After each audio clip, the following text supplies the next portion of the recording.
Fala pessoal, meu nome é Caio, sou criador do canal To Grow, sejam todos muito bem-vindos de volta. E no vídeo de hoje eu queria falar um pouco para vocês sobre ETFs, ou Exchange Trade Funds. Esse é um tipo de investimento muito interessante e muito atrativo, principalmente para aqueles que estão começando a investir, para aqueles que já entenderam que investir é importante e por isso os ETFs podem ser muito úteis. Então é isso pessoal, vamos para o vídeo, it's time to grow. Mas afinal, né pessoal, o que são os ETFs? Os ETFs eles são chamados no Brasil de fundos de índice. Isso porque eles replicam algum índice do mercado. No caso do Brasil, por exemplo, existe um índice muito conhecido chamado de Ibovespa. A gente costuma usar esse termo Ibovespa, né, como um sinônimo do mercado de ações brasileiro, mas isso não é exatamente verdade. Isso porque o Ibovespa, né, o índice Ibovespa, na verdade, ele é composto por uma cesta de ações, as principais ações do mercado brasileiro. E cada ação nesse índice possui um peso diferente. Aí existe, inclusive, um ETF no Brasil que acompanha, né, o desempenho do Ibovespa, né, e que replica exatamente aqueles pesos daquelas ações que estão na cesta que compõem o índice Ibovespa. Os ETFs, então, eles são negociados em bolsa de valores por meio de cotas, assim como vários outros fundos, né, os fundos imobiliários, os fundos de ações, eles são negociados através de cotas. E existem ETFs para quase todos os tipos de ativos. Aqui no Brasil existe com certeza ETFs de fundos imobiliários, né, que replicam o desempenho de um outro índice muito conhecido, o IFIX, aqui no Brasil. Existem ETFs de ações, né, que é o caso dos que replicam, por exemplo, o Ibovespa. Existem ETFs para comercializar criptomoedas, para comercializar ouro e assim por diante. A grande característica dos ETFs é o fato de que eles têm regras bem definidas para incluir ativos e excluir ativos da sua cesta, né, ou do seu índice. Por exemplo, existem ETFs que expõem um investidor, né, aquela pessoa que compra uma cota do ETF, a apenas um setor do mercado, como por exemplo o setor elétrico, o setor de tecnologia ou o setor da construção civil. Então, nesse caso, existem regras específicas que determinam o tipo de empresa, né, o setor da empresa que aquele ETF ele pode incluir naquela carteira, tá? A grande vantagem disso é que essas regras bem definidas, elas simplificam a administração do ETF, né? E simplificam também a vida do investidor, que compreende claramente quais são os ativos que vão ser incluídos naquele fundo, né, naquela cesta e por quê. Essa tem sido uma forma de investimento que tem se tornado cada vez mais popular.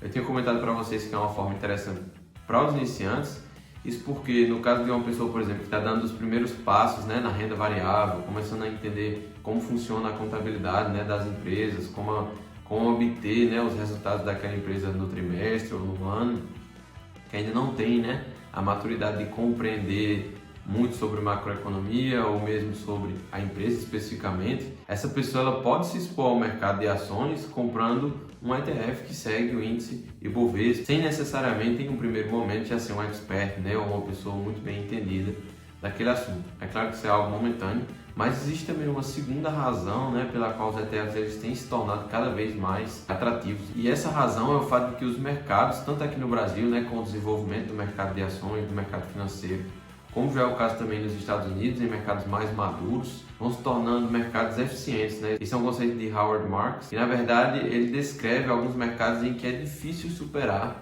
a média, né, de desempenho dos investidores, tá? E para ele, os mercados eficientes são aqueles em que existem muitos investidores, em que a informação ela transita de maneira igual, né, homogênea para todo mundo e ela é rápida.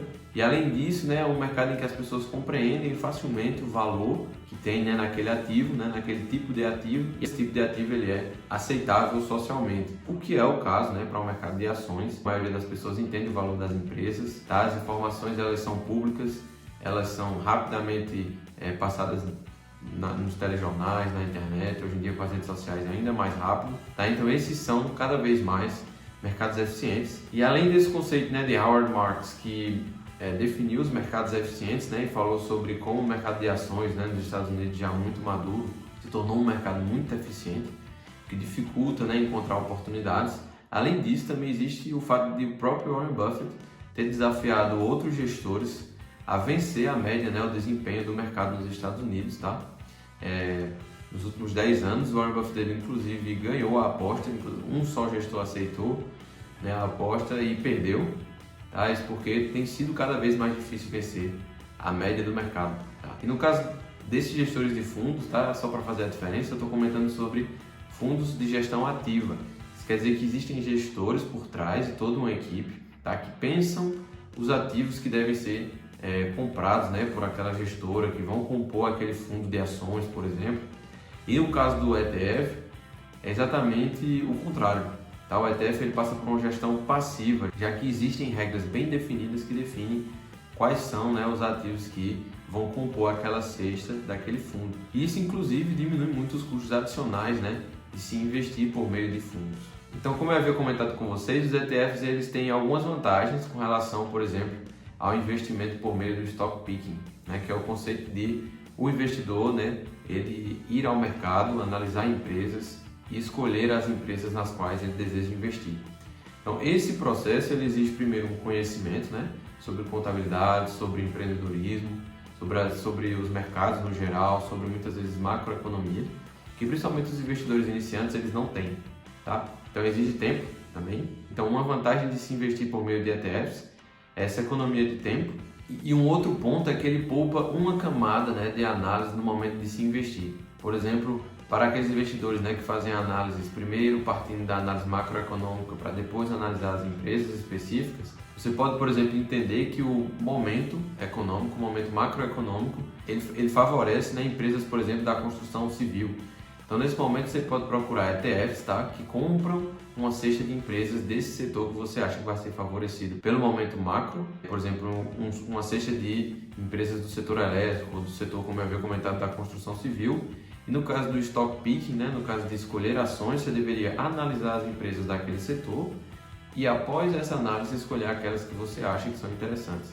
É claro que pode existir um ganho, né, superior no caso de escolher as empresas específicas, mas isso vai te demandar mais tempo e possivelmente, como dizia Howard Marks, se esse for um mercado eficiente, provavelmente você vai ter dificuldade, né, em superar a média, que provavelmente vai estar perto do desempenho do seu ETF, que compra ali uma cesta daquelas empresas do setor.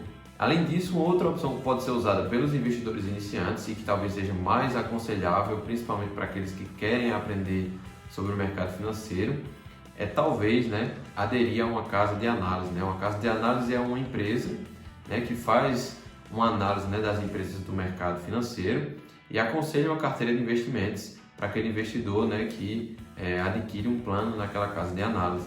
Então, a vantagem disso é que a casa de análise ela pode filtrar para você algumas empresas, né, que ela julga serem interessantes para aquele momento e cabe a você aí, né, um investidor que está aprendendo, e analisar um pouco mais a fundo a partir daquelas que já foram indicadas para você, as que você acha que faz sentido, né? As empresas que você acha que faz sentido para aquele momento, tá? E que você compreende como é que aquilo ali pode dar certo, né? Como é que aquelas empresas podem funcionar e agregar para a sua carteira de investimento. E comparando também, né, os ETFs com fundos, né, ou outros tipos de fundos de gestão ativa, né? Existem fundos de renda fixa, fundos de ações. A grande vantagem dos ETFs é que a administração ela é feita de forma automática, né? Já que as regras são muito bem definidas, não deixa margem para que uma pessoa, né, para que exista uma gestão ativa, né, que uma pessoa ela vá ainda interferir ali na escolha dos ativos. Então isso diminui drasticamente o custo, tá? Sobre os ETFs não é possível cobrar custo de performance. Então eu particularmente, tá, pessoal, uso os ETFs para me expor ao ouro. Eu invisto em ouro por meio de um ETF, então, o ETF IAU. Essa não é uma indicação de investimento, é apenas a maneira como eu invisto o meu dinheiro e eu não aconselho que você faça igual sem antes, né, realizar a sua pesquisa, fazer o seu estudo e entender como é que aquele ativo funciona e se faz sentido para você. Então, no meu caso, eu acho interessante me expor ao ouro, né, a essa reserva de valor por meio de um ETF, tá? Esse ETF, né, esse fundo de índice IAU, ele é negociado diretamente na bolsa americana, tá? E ele interage diretamente com o mercado do ouro, tá? Então ele realiza as negociações para o investidor cobrando uma taxa de administração de 0,25%. Esse é um exemplo de como eu utilizo os ETFs. É um tipo de investimento que eu acho muito interessante. Então, se existe algum interesse de vocês, tá, em algum tipo de investimento específico, deixa aqui nos comentários para eu saber, tá? E poder preparar vídeos aí nas próximas semanas, nos próximos meses. Espero que vocês tenham gostado desse vídeo. Se foi o caso, deixa seu like, se inscreve no canal para você não perder nenhum dos próximos vídeos. E é isso, pessoal. Um abraço e até semana que vem.